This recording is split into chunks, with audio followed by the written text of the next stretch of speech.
Speed is the keynote of Wide World of Sports today. Speed on the racetrack and on the track of the Daytona International Speedway in Florida, scene of the Daytona 500, stock car racing's annual wintertime classic. Qualifying speeds here were more than 190 miles an hour. Speed everywhere today on ABC's Wide World of Sports.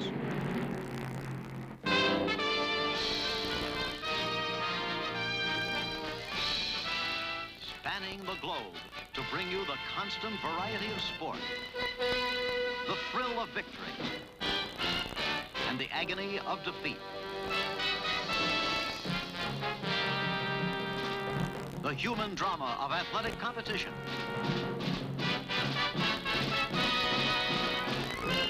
This is ABC's Wide World of Sports. This is the Daytona International Speedway in Florida, the racetrack for the home run hitters in stock car racing. Since 1959, thousands of racing fans have been coming here to watch the Daytona 500. And that's the event we're about to see today on ABC's Wide World of Sports. The weather, clear. Temperature, mid-60s. The wind, gusting lightly. Hello, everybody. I'm Keith Jackson, and welcome to the Super Speedway, one of the fastest stock car racetracks in the world. And in just a few minutes, you're going to see 40 of the fastest stock cars ever go growling off chasing some $200,000 in total prize money. We've already had a binge of record-breaking, evidenced by Cale Yarborough, the pole sitter, who qualified at better than 194 miles an hour, a breathtaking speed. More on the speed factor from the editor and publisher of National Speed Sport News, Chris Economaki.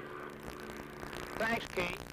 One of the new looks in stock car racing is on this 1969 Dodge Daytona Charger to be driven by Buddy Baker. It's starting outside front row, and it has a droop snoot, as they say in the racing business, and a high elevated stabilizer at the rear deck, known as a wing. And this wing has made the car considerably faster than it was without the wing. The air rushes down over the top, goes underneath the wing to provide stability, and the air coming off the top of the car goes over this elevated wing, which the mechanic can adjust with this set screw to get the proper angle, which gives tremendous down thrust on the rear side of the car. This allows the car to go through the corners much faster than it would without. A very streamlined and slippery automobile is the Dodge Daytona Charger, capable of better than 190 miles an hour on this 2.5-mile track. Now, back to you, Keith. Thank you very much, Chris. And also today on ABC's Wide World of Sports, another kind of daring speed, the World Four-Man Bobsled Championship from St. Switzerland, as men literally risk themselves hurtling down the icy run. Among the hot contenders for the riches here at Daytona, A.J. Foyt, who won the Riverside 500 in Southern California earlier this year. Three-time Grand National Champion David Pearson, Spartanburg, South Carolina. He'll be in a Ford. This is young Pete Hamilton of Massachusetts, new teammate of Richard Petty in a Plymouth Superbird. Big Buddy Baker, Dodge Daytona. He sat on the pole last year at Daytona, and this tough guy who will be on the pole this year. One of the remarkable comebacks in sports has been that of Cale Yarborough. The Timmonsville, South Carolina driver here smashed into the wall at the Texas International Speedway barely 2 months ago and broke his shoulder. The doctors first said he may never drive again. Then they reduced that estimate to 8 months and then 6 months. But here it is 2 months later, and he's not only driving, but shattered the track record with a remarkable 194-mile-an-hour drive here at the Daytona International Speedway. Cale, that record run, was that because you had been knocked down? Chris, I think so. I had a long time to lay in a hospital and lay in the bed thinking about what I would do if I ever did return to racing, and I think that this had a lot to do with me coming back and running as strong as I did. How did you ever make it back so quickly? Well, Chris, I know I had some help from the good Lord getting well this quick, and I also had thousands and thousands of people that sent their well wishes, and this was just something that I think really inspired me to get well quick, and I'm not kidding. I think that these people had a lot to do with me getting well. And we're mighty happy to have Cale back among us, ready to run again today. Now the president of the Daytona International Speedway, Bill France, to get the show on the road. Now, it is time to begin the 1970 Daytona 500 with the world's greatest stock car field. Gentlemen, mature engine. In the first row, on the pole, number 21, Cale Yarborough, 69 Mercury. Number 6 outside, Buddy Baker, 69 Dodge. Second row, number 71, Bobby Isaac, 69 Dodge. Number 99, Charlie Klotzbach, 69 Dodge. Third row, number 98, Leroy Yarborough, 69 Ford. Number 22, Bobby Allison, 69 Dodge. Fourth row, number 27, Donnie Allison, 69 Ford. Number 55, Tiny Lund, 69 Dodge. In the fifth row, number 40, Pete Hamilton, 70 Plymouth. Number 14, Richard Brickhouse, 70 Plymouth. Sixth row, number 43, Richard Petty, 70 Plymouth. Number 96, Ray Elder, Brothers, California, 69 Dodge. And Chris Economaki, I think it's interesting to note that we'll have a 40-car field this year instead of the normal 50. That's to make the race safer and make for less traffic and less possibility of accidents on the track, Keith.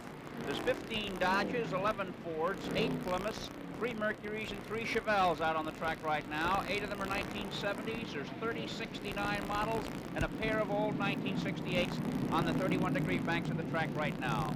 And 8 of the cars now taking their pace lap qualified at better than 190 miles an hour. This is the first of a number of NASCAR races that will be seen during this year on ABC television. Cale Yarborough, number 21, Buddy Baker, number 6. Lead the pack. The crowd comes up. Watch the pace car. The pace car is off and the race is on. As expected, Cale Yarborough jumps for the lead in his Mercury Cyclone. 2 Dodges fighting for second place. Bobby Isaac and Buddy Baker. Notice the shifting of positions already as they go screaming through the turn. But car number 21, that Mercury Cyclone, with Cale Yarborough, has pulled off into a substantial lead as we begin the race. The 12th annual Daytona 500. Bobby Isaac, number 71. Staying close, Keith. He is not letting Cale pull away despite a more than 2-mile-an-hour qualifying speed advantage.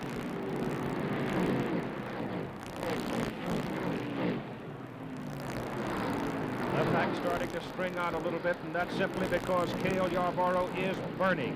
He is running right at 190 miles an hour in that opening lap. Really flying, and Bobby Isaac is right there with him.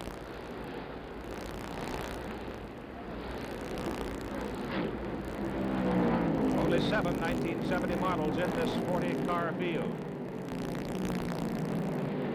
Well, they've strung out, Keith, and the initial dangers of jamming are over with, and now Isaac closes on Yarborough.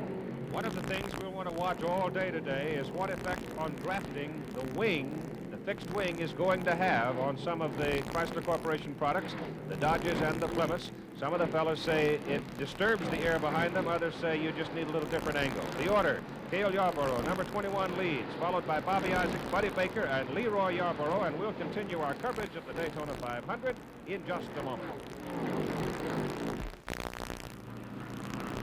You're watching the 12th annual Daytona 500 in color on ABC's Wide World of Sports, and the leader is Cale Yarborough. Running in second place is Bobby Isaac. It's Mercury, Dodge, Dodge, in that order. Keith Jackson here along with Chris Economaki. It was anticipated the crowd would go over 100,000 for this event under perfect weather conditions, and it looks like that's exactly what we're going to have. And here comes Buddy Baker moving up inside of Bobby Isaacs. Baker making a challenge for second place, and he has gotten it. It was a close squeeze coming out of the backstretch, Keith, but he moved into the number 2 spot, and he sets out now after leader Yarborough. Number 21 is Cale Yarborough, the man who shattered the qualifying mark here at Daytona to sit on the pole, winning $5,000 for his speed of better than 194 miles an hour. It is Cale Yarborough, Buddy Baker, Bobby Isaacs, and Leroy Yarborough, and we're checking the lap time, the elapsed time for Cale Yarborough. We'll tell you how fast he's going. He is traveling at 189,873 miles an hour, and here we've got a problem. That's Richard Petty in the blue Superbird, the 1970 Plymouth. Richard Petty apparently is going out of the race. A big puff of smoke, and he is rolling down easily toward the pit road, and if he takes it behind the wall, that'll confirm our suspicion that he has cooked an engine. Tough break for the two-time winner of the race here, and so early, the first car out. Richard Petty has won 101 NASCAR Grand National events. He won this race twice before, 1964, 1966. David Pearson comes quickly into the pits under the caution flag. He's the NASCAR champion, Keith, and he started 31st, past 10 cars on the first lap, and has really been coming through traffic along with A.J. Foyt, another man who started deep in the field. And here come all of the leaders into the pits as the caution flag continues to fly. Apparently, when Richard Petty's car blew the engine, it dumped some oil on the track. They'll check to make sure there are no slick spots. The leaders thus take this opportunity to come in to get new rubber, get gas, get squared away, and go back on the track for the green and go racing. Right now, here is Chris with Richard Petty. Oh, Richard, a short race for you. What took place up there? I just went down in the corner and it blowed the engine and locked up, and as it just didn't give any signs of blowing it. Of course, it wasn't running too fast, but when it blowed, that was all over. It broke all wide open. I guess it broke a rock. Richard, what happens in a car when the engine blows? A whole lot of smoke comes up in there most of the time, but down there I ran off to the infield and then went back up on the track 2 or 3 times, and really lucky to keep it down. Sometimes when you blow an engine like that, to get so much smoke in the car you can't even see. But this one wasn't bad. I guess you're running so fast, the smoke just went on out behind the car. Will you take over for Pete Hamilton before the day is over? No, I told him if his tongue's hanging out, he's still going to have to drive the car. Thank you, gentlemen. It'll be interesting to watch young Pete Hamilton, age 27, working with that effective and efficient Petty crew behind him. Car number 55, the blue automobile right there with Tiny Lund driving, now is in the lead as a result of the yellow flag and the succession of pit stops. And when the green flickers, Tiny will go sprinting away and into the lead. Tiny Lund has been very busy. He won the Permitex 300 yesterday, was second in the Grand American 250 the day before. So every time there's a car race and somebody's got one that Tiny can drive, he'll go do it and do it very well. So here's the circumstance as Tiny Lund comes down. Cale Yarborough, flashing under that green flag, is now in a position to start his pursuit of Tiny Lund, and I don't think there's any question about what Cale has a faster car. The Mercury Cyclone already has proven that it can really get out and go, and you can see here as Yarborough starts his pursuit of the leader, Tiny Lund. He's using a little bit of Tiny's drab, Keith, and is moving in right behind him. Tiny's a tough man to get by, though, knows how to use a lot of racetrack. Let's see what Cale will do when he closes up. That's 31-degree bank up there through that turn as they come off, and Yarborough drafting right into the bumper, and now he's about ready to make his bid. As Chris said, Tiny knows this track very well. He won the Daytona 500 back in 1963. Cale's been taking the high road, Keith. He may get by now. Oops, but Tiny gives him a little bit of stabilizer there. It's kind of risky to get up there because you're getting close to the wall, and the air behind this new wing that they're using on some of the cars can be very fickle. But Cale Yarborough, if he is able to pick up the draft here, they'll slingshot right on by him. That's what he's going to try to do, going inside of him. Going into turn 3, he's got him. The drivers say that the Dodges at Plymouth are the toughest to draft because it tumbles the air. We'll have more in a moment.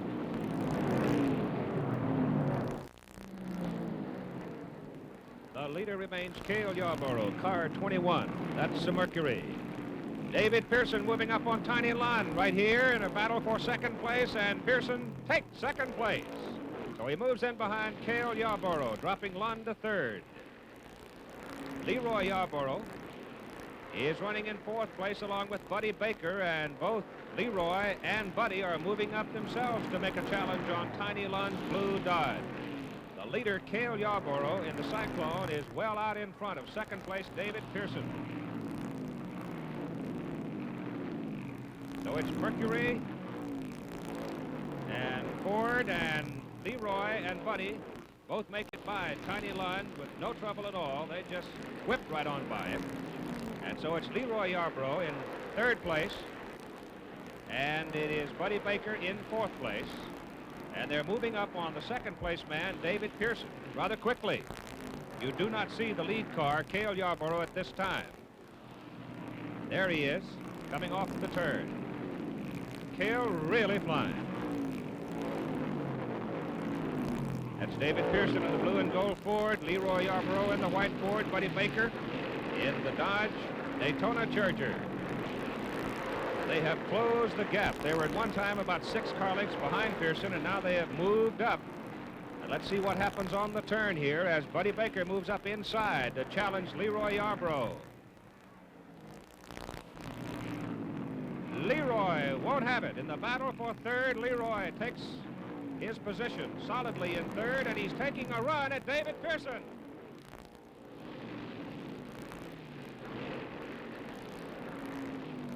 So Leroy Yarborough takes a run at Pearson. Pearson fights him off, and the first 10-lap average, Chris, must really be something. We just got it, Keith. It's 183.299 miles an hour, which means better than 220 down that back straightaway. Wow. These engines turning at better than 7,000 RPM. The minimum weight for a NASCAR Grand National stock car, 3,900 pounds. Most of them probably around 4,000 pounds, so it takes skill and muscle to handle them. It is Cale Yarborough, David Pearson, Leroy Yarborough, and Buddy Baker, the first 4 cars. And there goes Leroy chasing David. He may try to slingshot him off that straightaway. And goes by, he does, and he's going into turn 3 low, Keith. Watch that number 98. There it goes, up the track, lane 1, 2, 3, and right to the top of the track, and that's a handful, going laterally. So the Yarborough is 1, and Yarborough is 2. Cale and Leroy in that order. And the leader, Cale Yarborough, is in trouble. Blue smoke pouring out of his car on front of the grandstand, and he's going to go out of the race. It looks like he fairly exploded an engine. Exploded is the right word, Keith. Both front tires were punctured by the flying metal of that engine, and that's a tough handful to keep straight, believe me. So the veteran from Timmonsville, South Carolina, Cale Yarborough, who fought off what appeared at one time to be a crippling injury late last November down in Texas, came back to sit on the pole with a record-shattering 194 plus miles an hour, led for 26 laps. But here he is out of it, the car crippled, he walks away, certainly disappointed. So that puts Leroy Yarborough into the lead solidly, David Pearson second, Buddy Baker is third, and we'll have more racing for you later, but right now, here's some of that icy daring we promised you. Here is Jim McKay. Thank you very much, Jim, and we have a new leader, Bobby Isaac. Number 71, 69 Dodge, has the lead. Not securely, but he has it. David Pearson right behind him in a Ford. Charlie Glutzback in another Dodge has moved up into third and right on his bumper. Bobby Allison, number 22 in a 69 Dodge, has moved into 4th place. Pole sitter Cale Yarborough out with a blown engine. So is Richard Petty, and so is A.J. Boyd. The man to watch right here is Bobby Isaacs, who is particularly good on the shorter tracks and won 15 races on the NASCAR Grand National Series last year. He'll get back to the short tracks on March the 1st in the Richmond 250 up in Virginia with this car, Keith. Now let's watch and see if David Pearson is able to draft him here. And again, I'll say a lot of conversation about what the total effect of the wing being used on the Dodge and Plymouths will have to do with drafting. Some fellows say it makes the air tumble a little bit. There's Leroy Yarborough in the pits. Now, he was the leader when we joined Jim McKay for the 4-man bobs, but he has been in the pits for quite a while. They're looking for trouble in the electrical system, and he has lost at least 7 laps sitting in the pits. They're faced with a tough problem, Keith. They don't know what the trouble is, so therefore they don't know what to look for. Here comes David Pearson again, pulling up right behind Bobby Isaac. Here he comes. It's a great battle of the brands, Keith. First a Dodge, and then a Ford, and then back and forth, and no matter what your preference is, this race has got it for those who follow a specific brand of car. It is Ford, David Pearson in the lead. Bobby Isaac, Dodge is in 2nd place, and Charlie Glutzback in a Dodge is running 3rd. And quite a story on Charlie. He was shot twice last December 1st in an altercation with a former employee. But he's right back here today doing exactly what he loves to do, and that is charge around a racetrack in car number 99. He told me before the race, Keith, that he's carrying one of those bullets in his shoulder, but it doesn't bother him at all. Here comes Bobby Isaac into the pits, indicating some trouble on the right side of his car. Probably wants a new tire on the right side and coming on at turn number 2. That is car number 5. Buddy Arrington of Martinsville, Virginia, hit the wall. The car stuck on the wall, and he skidded along at least a half mile. Keith, he hit the wall at the very same place in last year's Daytona 500. We hope he's not hurt. They're checking He's coming out of the car. Meantime, the leaders are moving quickly under the caution flag into the pits. Buddy Arrington being taken out of the car where he'll be taken to the hospital and checked. It'll be a while, surely, before they get the track clean. The yellow flag and the caution lights are out and on. So right now, let us take this time out. The green flag is out, and we're racing again after Buddy Arrington's accident. Charlie Glotzback, car number 99, is the leader. Ray Nichols Dodge. In second place, this Ford Talladega, number 17, driven by David Pearson. In third place, car number 32, that's Richard Brooks, the 1969 Rookie of the Year. And in fourth place is car number 40, the Plymouth Superbird with Peter Hamilton. You know, Keith, Pete Hamilton was the 1968 Rookie of the Year on the Grand National Circuit, so the youngsters are doing great today. Charlie Glotzback whistling along in first place. David Pearson, however, is closing steadily on him. Some great action coming up on the NASCAR Racing Series. March 8th, Carolina 500 at Rockingham, North Carolina. March 22nd, Atlanta 500. April 5, Bristol 250 in Bristol, Tennessee. And now David Pearson has closed to where I think, Chris, he can get a reasonable draft on Charlie Glotzback. He's trying the high side rather than the low side. Pearson's been going by on the bottom, but here he goes by on the top for a change. And he gets the lead over Charlie Glotzback. So it is David Pearson, Charlie Glotzback, Richard Brooks, and Peter Hamilton in that order. Buddy Arrington, broken ribs and shocked. That's the report from the hospital after his accident. The average speed has dropped to 134.6, Keith, due to the long yellow flag for Arrington, but they're still running better than 189. And David Pearson is back in the lead for the third time. We'll be back for the finish of the Daytona 500, but right now let's join Jim McKay, where men started competitive racing a long time before the automobile came along.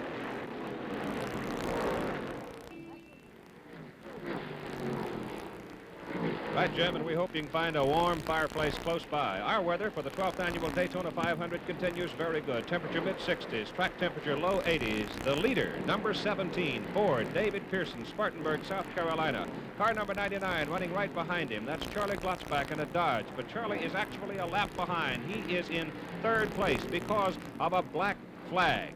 The car running in second place is the Petty Blue Plymouth Superbird with Pete Hamilton driving. He is about a half a lap behind the leader, David Pearson. So he has worked his way through the traffic. Now let's go back with our videotape and show you in slow motion what caused the black flag for Charlie Glotzback. It was a routine pit stop, Keith. Here he is about 21 seconds into it, a right side tire change, and of course the usual refueling process.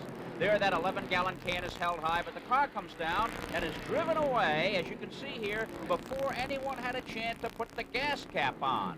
He lights up the tires and drags down pit lane, and the attendant at the end of pit lane saw the cap dangling and ordered the black flag, which means he has to come in again. And here he comes. Stopping this time for a little bit more fuel, the windshield cleaning. They're putting on a new gas cap. There you can see the new one, and the old one still dangling from the chain. And the front three, Pearson, Hamilton, Bobby Allison. More racing in a moment.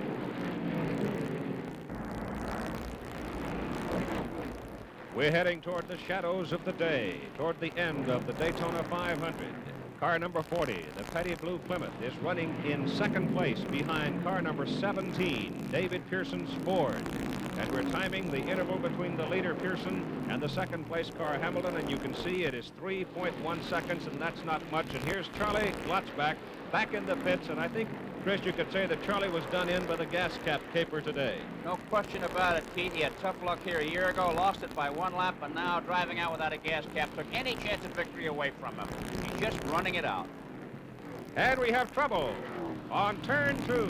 Car number 32, Richard Brooks, apparently blew an engine, spun a couple of times, and is out of the race, but that brings out the yellow flag and turns on the caution lights and slows the field down. And here comes the leader, David Pearson, immediately into the pits, and Chris, they're going for left tires and some fuel. This will close up the two cars, Keith. It'll eliminate that 3-second interval when the green comes out again. Well, now here is the Plymouth, Pete Hamilton's car, into the pits. So he takes the opportunity to jump in there and get some fresh rubber himself. He takes on right side tires. And you note they drag race down pit lane. This is a hurry-up business. So David Pearson is out. Pete Hamilton immediately right behind him is out. Here is Tiny Lund. Tiny has had his troubles today. He is now outside the top 10. Earlier today, we talked with Pete Hamilton about his 1970 Plymouth Superbird. Here's what he told us about his car. I think that the Plymouth Superbird that Richard Petty and I are running really is a new innovation as far as aerodynamics in race cars. The wing that we have is a great deal different than is on the Dodge, and our nose, really the nose cone that has been put on this car is considerably different. The car is a new car from what we had last year, and I think a much better handling race car. That's Pete Hamilton, who is running in second place. The yellow flag is still out. The caution light's still on, and Hamilton is coming back down pit lane, going back into the pits. The caution light is out because of Richard Brooks' spin. He dumped apparently some oil on the low side of turn number 2.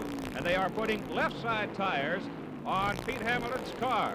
Left side tires going. That gives him 4 pieces of fresh rubber. So he'll go back out on the track. David Pearson chooses not to come back in. He remains out there. So here comes Pete Hamilton racing out of the pits and back onto the track, and he'll try to close it up and get close to David Pearson. Here's Chris. Oh, here we've got Richard Petty. Richard, how do you like playing pit manager? Well, not too good, but looks like the way Pete's running, and if it worked out all right, I'd be a pit manager. Why did you make 2 pit stops in succession with Peter? Well, we figured on changing left side tires. Really, him and Pearson was running the same speed, and Pete couldn't catch him, so Pearson, when he made his last start, just got right side tires, and we was already behind, so we were really not taking too much of a chance on putting on new left side tires, because we'll be right up behind him when the race gets started, and the car might handle a little bit better enough to be able to outrun him. Do you think he could slingshot him and on the last lap and come home first? Well, I don't know, we'll just have to wait and see. Looks like he could run with him, but I don't know if he got it. There you have it from Richard Petty, whose car went out early and has been serving as pit manager for Pete Hamilton throughout the balance of this contest. And we'll watch and see if that strategy works out. Here is your leader. That is David Pearson. And car number 40, Pete Hamilton, under the yellow flag. The slow traffic has been able to wiggle his way through the pack and get right up on the bumper of the leader, David Pearson. Of course, at this juncture, when you have this kind of opportunity, I guess you simply try everything in the book that you can think about or put your fingers on. And when they come around this time, they should be getting the green flag. And we should finish the 12th annual Daytona 500 with a mighty roar. And the race is on. Keith, there's 26 cars still running out of the original 40, a high survival rate at these speeds. David Pearson in a Ford has the lead. And they're moving out of traffic right now as Pearson leads with Hamilton running right behind him. Tiny Lund is back in the pits. Tiny now is outside the top 10. Last 100 miles have been troublesome for him, but here are the 2 cars to watch. Number 17 is Pearson, number 40 is Hamilton. Hamilton is closing on the straight, closing steadily. He's taking the low groove, going into the turn. Let's see if he can handle it going through the turn. It's a little tricky to go down low like that. Boy, those new tires in that wing are really working for Hamilton here, firmly implanting that Plymouth on the track and allowing him to race like this with Pearson. Here they come streaming down in front of the grandstand, traveling better than 180 miles an hour. They are wheel to wheel. Chris, they can reach out and shake hands with each other. And this is what the 103,800 people paid to see. Stock car racing Southern style. And I think every man, woman, and child is on their feet as Pete Hamilton goes into the lead. It's 50-50. Half the crowd is for him, the other half for Pearson. The Chrysler Rooters and the Ford Rooters are really up now. And we'll run the clock and see just exactly how fast Pete Hamilton is flying around the track. And I'll tell you that David Pearson is right there behind him.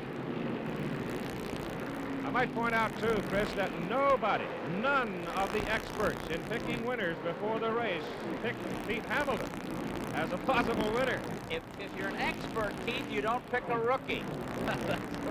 We wonder now whether Pearson lying second is by design. They say that the best place to be on the last lap is in second place, so you can employ the slingshot. 48.3 seconds. That's 186.335 miles an hour, and that is really moving this late in a 500-mile race. Really an incredible performance by the equipment and the man. Close finishes are tradition here at Daytona. Now Pearson tries on the outside, or tries to find room at any rate. It isn't over yet.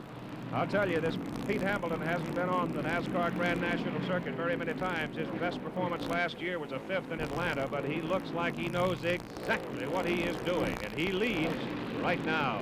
David Pearson still very close.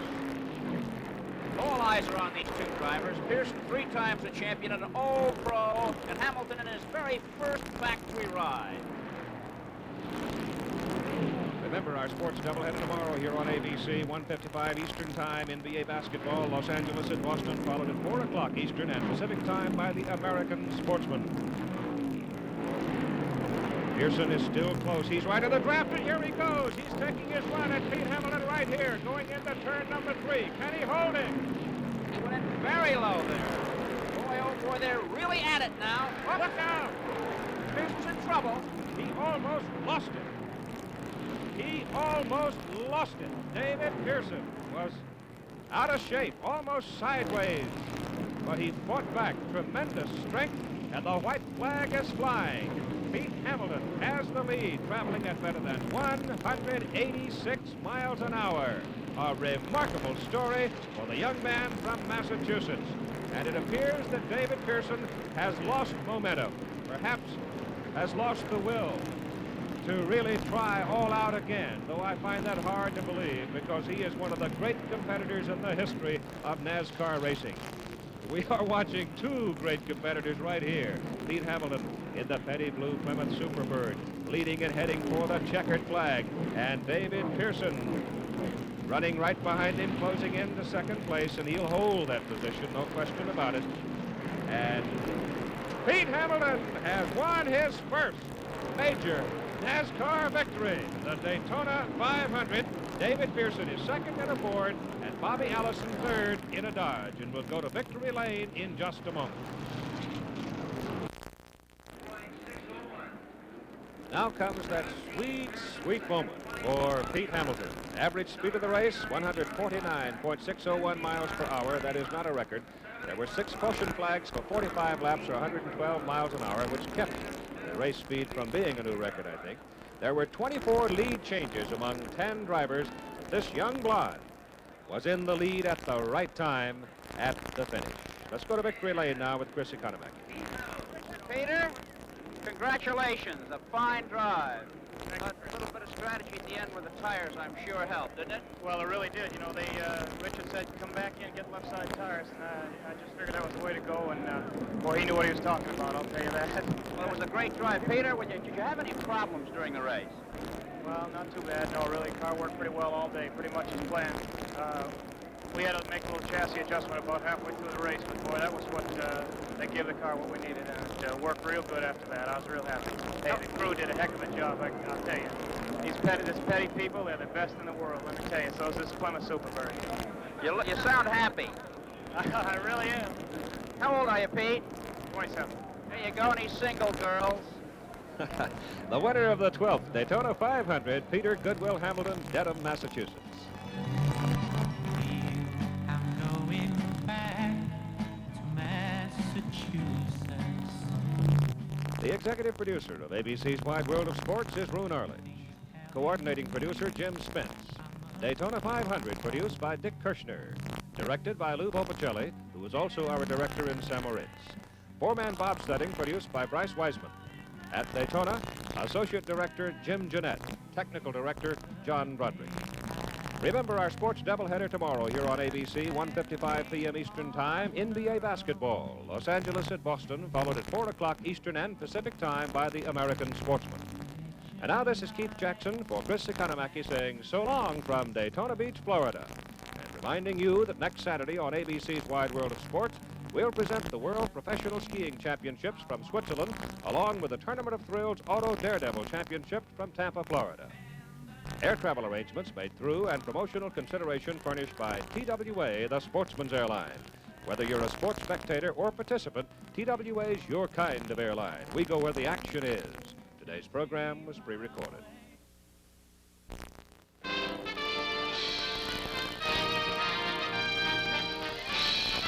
Spanning the globe to bring you the constant variety of sport, the thrill of victory, and the agony of defeat. the human drama of athletic competition.